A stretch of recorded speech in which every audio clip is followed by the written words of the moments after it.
Welcome to Not Milk Never Milk. Subscribe if you're lactose intolerant.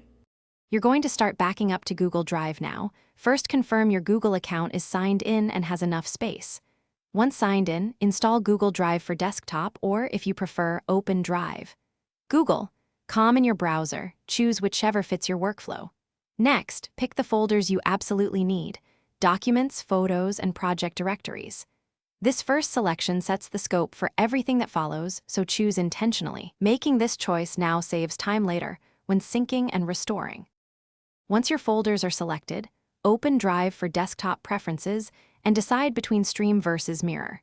Stream saves space locally, Mirror keeps full copies. Then configure Selective Sync to exclude large temp files and caches. This prevents unnecessary uploads and keeps quotas under control. Make sure Auto Start is enabled so backups run automatically on login, and set a weekly manual check as a habit. These settings determine transfer behavior and restore speed, so adjust them based on your bandwidth and storage priority. Finish by verifying uploads. Open Drive. Google, com or the Drive app and confirm the latest files show with correct timestamps. Once done, test a quick restore of one file to ensure permissions and versions work. Google Drive keeps versions so you can recover accidental overwrites. If a sync stalls, first pause and resume syncing, then sign out and reconnect the account.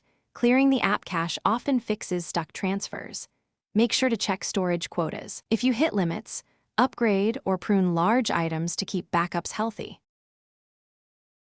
Thanks for watching. If this was helpful, leave a like and consider subscribing. See you next time.